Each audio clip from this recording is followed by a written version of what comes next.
and we are live. I hope you can hear me. There's nobody on at the moment, but I'm putting my little headphones on, and hopefully the sound is coming through.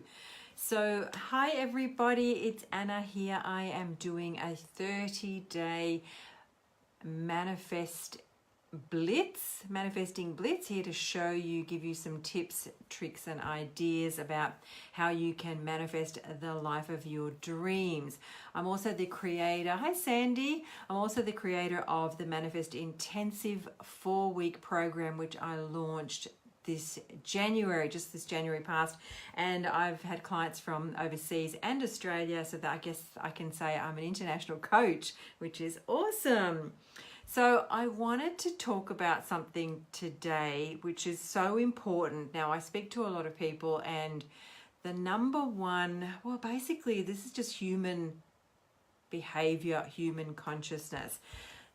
The most pressing issue that I find with people is what manifesting teachers never talk about.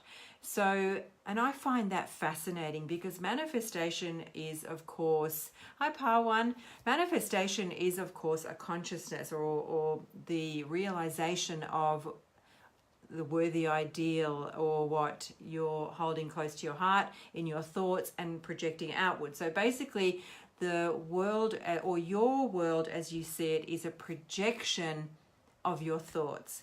So let's talk about money. Now, people want abundance, people want to attract a lot of money, and so you should, because you are here to live an abundant, joyous, happy life. So then why is lack the most predominant issue that's facing us in the world mostly? Like, what is it, 2% of the population have 98% of the value on the planet. So, but nobody talks about this. So I'm bringing this up today because I want to share this with you in the hope that maybe it'll help you start something new and but create or implement something new in your reality to help you with abundance.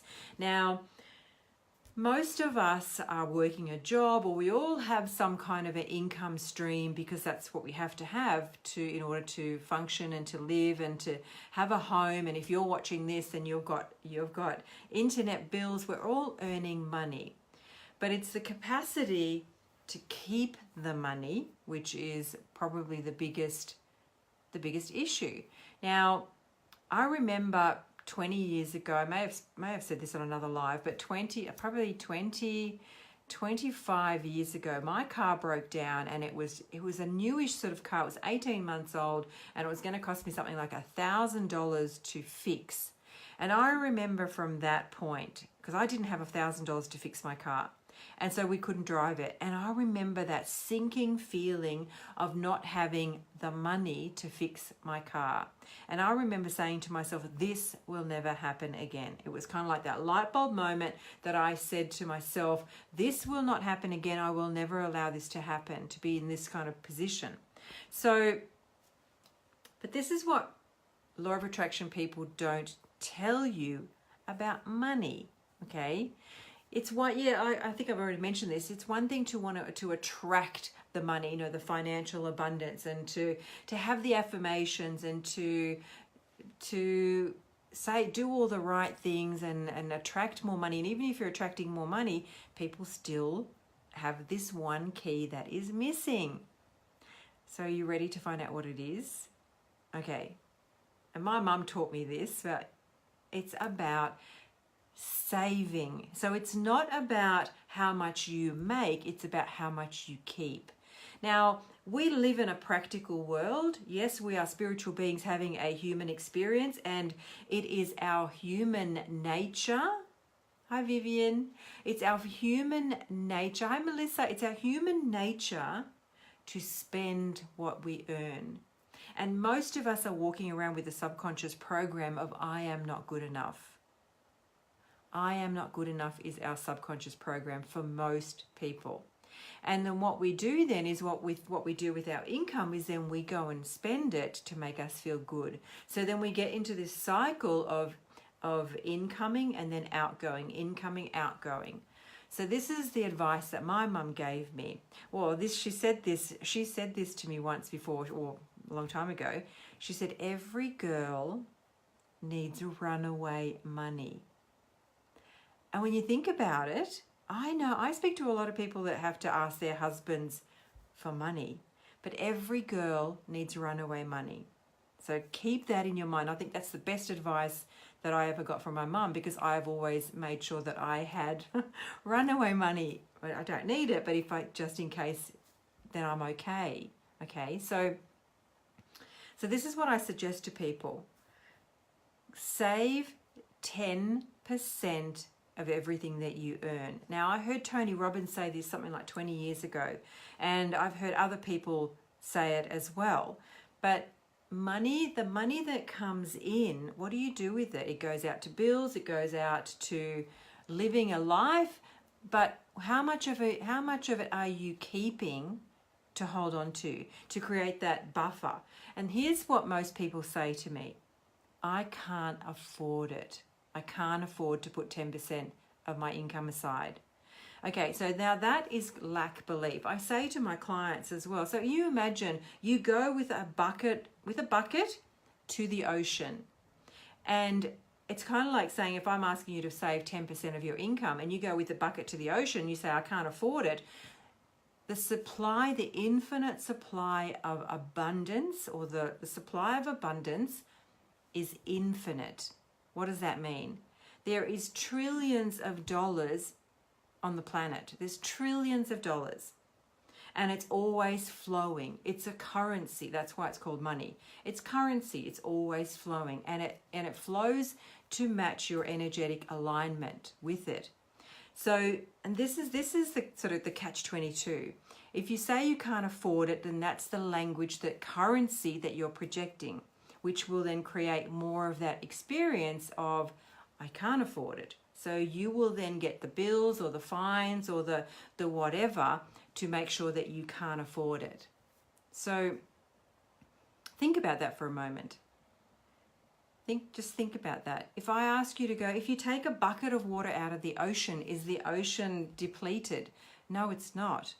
So, and then I say to my clients, so if you paid yourself first by securing your future, by putting 10% of your income aside, consistently, you go to your employer, you ask them to set it up so that 10% goes automatically so you can't see it, then guess what happens, okay? Then you have an abundant mindset, which means that you're saying to yourself and to the universe, I can do it. I can afford it. And all of a sudden it starts to happen and you start to accumulate money. And before you know it, there's a few $1,000s in there. And that's just on autopilot. Now, how does that make you feel? How does that make you feel when you have that few $1,000s as a buffer aside? Well, guess what it does? It makes you feel abundant. It makes you feel confident. It makes you feel, what does it make you feel? It makes you feel that you can do it. It's easy. Money flows to me easily. That's an affirmation that you can say. Money flows to me easily and effortlessly. And if you create that 10% buffer and don't touch it, well, don't touch it for, Tony Robbins says, don't ever touch it. Let that be your retirement fund. But, ultimately don't ever touch it. But as long as you've got a buffer, they say that you should have 3 months worth of wages as a buffer on the side, so that you can do that coaching program, or so that you can go on that trip, or you can go on that course. That's what you've got to create. You can do it. It's about believing in yourself. It's about believing in your abundance. And when you start to implement this, then the universe says, this person knows that they're abundant, that this person knows that they're worthy, this person knows that there's an infinite supply. So guess what I'm going to do? I'm going to help them for more to flow in. So when we say we can't afford it, that means you're saying that there is a limit to the money that I can make. There is a limit to how much money is coming into me. Whereas if you put that buffer on the side, then all of a sudden, things start to shift, things start to change. You feel confident, you feel abundant. The load is lightened because you know that you've got a buffer to fall back on should you need it for an emergency. So that's my little tip for you today. Save 10% because you deserve it. You're worthy of it, and it's an infinite supply. Just imagine, like I was saying with the going to the bucket, going with a bucket to the ocean, or imagine a waterfall. You can imagine this waterfall of money just coming your way. If you say that I can't afford to take a teaspoon out of that waterfall, or a cup or a bucket away from that waterfall, then that's then the language that you're projecting, which means that's then the reality that you're solidifying. Okay, so if you wanted to have a look, I've got a 26-minute video on the 7 steps to manifesting money. That's actually one of the tips in there. The 7 steps that I use to manifest abundance in my life. JourneyToManifesting.com. There's a free video there for you. It's 26 minutes. And if you're an entrepreneurial, motivated woman, I'd love to invite you to my group, Journey to Manifesting official Facebook group, where we talk about all things abundance, manifesting, money, and all the good stuff. So I'll love to welcome you in there, and I look forward to seeing you again tomorrow because I'm doing a 30-day blitz. And while I'm still on here, if you're watching this live, say live. If you're watching the replay, say replay, and let me know where you're tuning in from. And I look forward to delivering you some more goodies tomorrow. I'll talk to you again soon. Bye.